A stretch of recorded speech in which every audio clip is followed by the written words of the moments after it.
Murakaza neza kuri ku mafaranga. Woba warigeze wibaza igituma hari abantu bahembwa amafaranga make ariko bakabaho neza, mu gihe abandi bahembwa amafaranga menshi bagahora bavuga ko ata mafaranga bafise? Canke woba warigeze kwibaza igituma umushahara wawe uwuronka ariko mu misi mikeya ukaza gusanga waheze kandi ntumenye niyo umushahara wagiye? Nimba ivyo vyarigeze kukubako, iki kiganiro ni icawe. Ariko kuri nuko ubukene ntibutumwa ngo nuko uhembwa amafaranga make, akenshi butumwa n'amakosa ukora udatahura ku mafaranga yawe.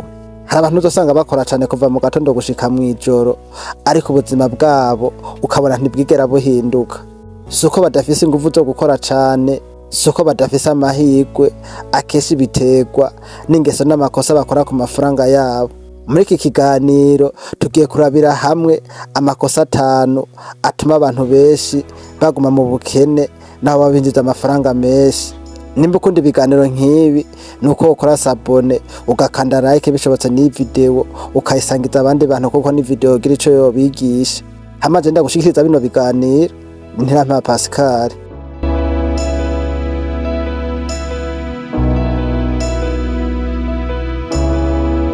Reka rero twinjire mu kiganiro dutangurane n'ikosa rya mbere rituma uhora ukenye kandi ukora cane. Ariko imbere ko dutangura n'iri kosa rya mbere, reka mbanze nkwibarize kino kibazo. Woba warigeze guhembwa amafaranga maze ayo mafaranga ugaca uyakoresha yose ugasanga nta nimba usigaranye? Iki kibazo nuko kica kitujana kw'ikosa rya mbere uri gukora rigatuma uhora ukenye kandi ubona ukora amafaranga menshi, naryo rikaba rivuga ngo gukoresha amafaranga yose winjiza. Hari umusore yitwa John, buri kwezi yarahembwa, ariko imbere y'ukwezi kurangira nuko yaba yasubiye kurondera umuntu yoshobora kuba yomugurana amafaranga. Nta mafaranga yigera yizigama, nta n'amafaranga ashobora gushora muri business zigiye zitandukanye, za business zishobora kuba zo kungukira mu myaka iri imbere. Amafaranga yose arose nuko yayakoresha. Umunsi umwe nuko yagiye kubura akazi, aza gukora ikosa ku kazi, baza kumwirukana. Niho yatangiye gutahura yuko imyaka yose yaramaze akora atari karubaka kazoza kiwe. Isomo twokuramwo nuko nimba ukoresha amafaranga yose winjiza nuko uba uriko kurarya ejo hawe uno munsi. Rero ikintu nokubwira nuko namba ubona uriko urakoresha amafaranga yose winjiza ku kazi nuko bizorangira bigenze nabi. Abakiriya nibo babizi, umukiriya ni wa muntu namba arose amafaranga agenda akamenya ukuntu ayagabuguramwo imice, agafata igice kimwe akavuga ati iki ni igice ca saving, akavuga ati iki naco ni igice co gushoramo business, agafata n'ikindi gice akavuga ati iki gice nico kwifashishamwo muri vya bintu usanga bikenewe mu buzima bwose. Ariko abakene bobo ni ba bantu namba arose amafaranga usanga amafaranga yose yamaze akaza kugura ibintu bya bintu atakintu na kimwe bimungukira, akaza kugura bya bintu vya reliability, akagura nk'impuzu zihenze, akagura amatelefone, akagura ibintu kugira ngo abone kugaragara nk'umukire. Ariko ntamenye yuko muri kwa kugura vya bintu kugira agaragare nk'umukire arivyo bituma akomeza kuba umukene. Rero ico nokubwira nuko amafaranga yawe umenya ukuntu ya managinga, ukamenya ukuntu ushobora kuyakontorora, nivyo bizokuvyarira umusaruro.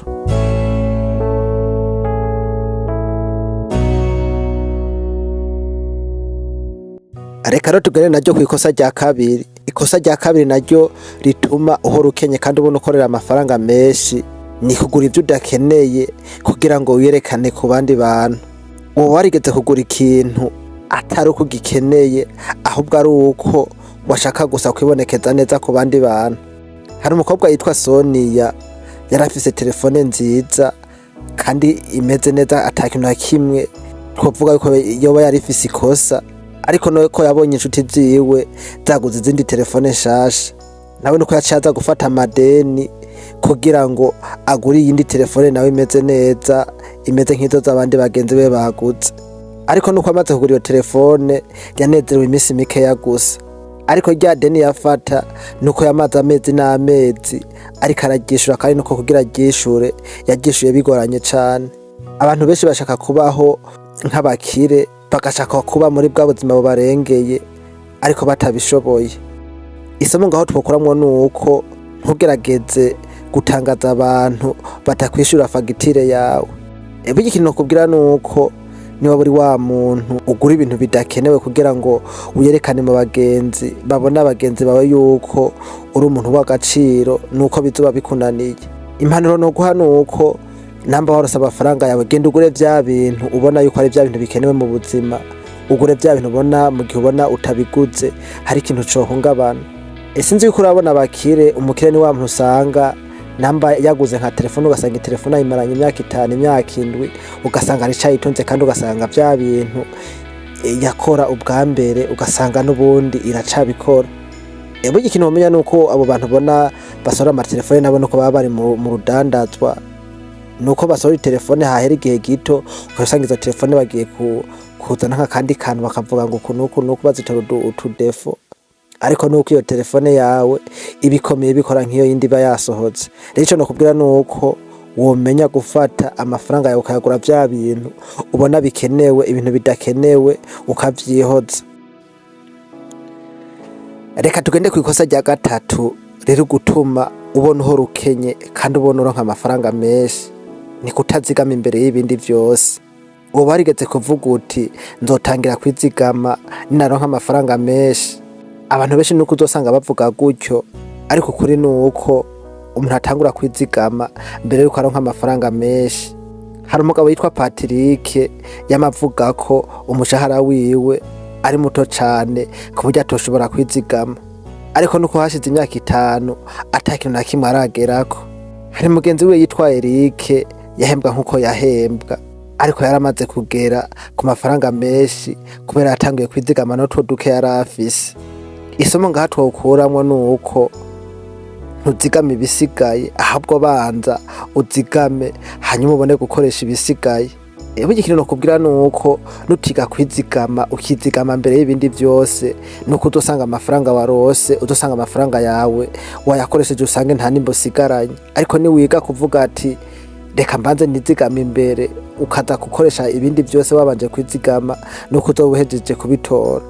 Burya ikintu nokubwira kugira ubu mukire suko uzovuga ngo nuko uzokwizigama vyinshi, ahubwo no kwizigama bike ukabigira akamenyero, ukabigira buri gihe cyose urose amafaranga, nuko ayo mafaranga uzozuraronka aho tugenda urashira, no kuzosanga amafaranga yamaze kugwira, hamusange urashoboye kuronka amafaranga ukora mu mugambi, hama ya mafaranga amara kwizigama wawe ukora mu mugambi ugasanga niyo yagutejeje imbere. Burya ikintu nokubwira nuko ako kazi ubona ukora siko kazokugira umukire, ahubwo kuzofata ya mahera uhembwa ukagenda urizigamira muri ya mafaranga wizigamiye, ukagenda ukubakamo business. Iyo business nizoshobora kuba yo kuboostinga, usange irakubyariye ikindi kintu gihambaye cyane. Rero naho hawe ni ushobora kumenya ico ushobora gukora. Reka tubandanye n'ikosa rya 4 riri gutuma ubona uhora ukenye kandi ubona ukorera amafaranga menshi. Ikosa rya 4 ni kwishura mu madeni adakenewe. Uba warigeze kugura ikintu ku mwenda kandi utari uko ico kintu gikeneye cyane. Hari abantu benshi uzosanga bafise amadeni ya telefone, amadeni y'impuzu, canke amadeni y'ibintu byo kwinezereza. Ikibazo s'amadeni yose, ikibazo n'amadeni atakuzanira inyungu. Rero mu gihe uzobuguranya amafaranga kugira ngo ugure ibintu bitakuzanira agaciro canke ugure vya bintu bitakuzanira inyungu, nuko buriko uratwara amafaranga yawe yo muri kazoza. Isomo ngaha nuko amadeni adakenewe ni nk'umwobo mutoya ujana amazi make make gushika ikibindi cyose kirangiye. Rero niba buri wa muntu wishura mu madeni adakenewe, no kuzosanga amadeni agiye kukurangiza. Kuko amadeni nuko ideni rimeze nk'inkota ifise ubugi bubiri, iyo utazi kurikoresha neza nuko uzagusanga ideni rigiye kukurangiza.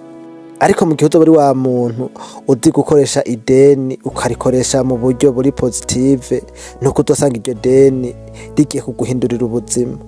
Abakire bo nibo babizi, ni wa muntu agenda agafata ideni, hama rya deni yafata akagenda arivyaza umusaruro, ugasanga iryo deni rigiye kumugirira akamaro kandi ugasanga iryo deni riramuzanira amafaranga menshi. Rero nokubwira nuko nawe kwiga gufata rya deni, ukafata rya deni ubona yuko ari deni rizokuzanira umusaruro, ukareka kuza gufata ideni ubona rizoza kugusenya.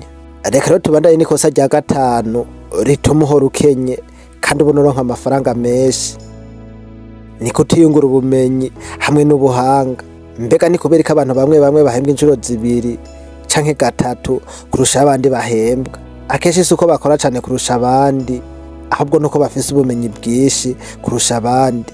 Hari umusore yitwa David yamaze imyaka myinshi yinubira umushahara, ariko hakwinuba gusa yatanguye kwiga, yize gukoresha mudasobwa, yize gucuruza kuri internet, yize no kugura ibintu bikenewe, yongera yiga no kuvugana n'abakiriya. Hashize imyaka mikeya gusa nuko amahirwe ya David yari yamaze kuyongera cane. Isomo ngaha nuko ishoramari ryiza kurusha ayandi yose ni ishoramari wishoyemwo wewe nyene ubwawe. Ikintu nokubwira nuko wokwiga, ukiga kwiyungura ubumenyi, ukaba wa muntu usoma ibitabo, kuko mu gihe uzoba utariko wiga ngo wige kujana n'isi nuko uzosanga bigiye kugenda nabi.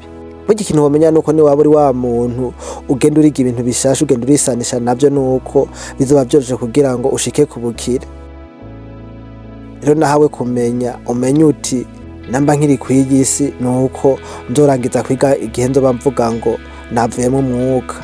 Rero nuko wokwiga, ukiga kwimenyereza gusoma ibitabo, ukaba uri wa muntu ugenda kuri YouTube, ntugende ku mbuga ngurukana bumenyi ugiye kuraba ibintu bigusamaza, ahubwo ugende ugiye kumva nk'ibi biganiro tugenda turashesha ngaha kuri ku mafaranga.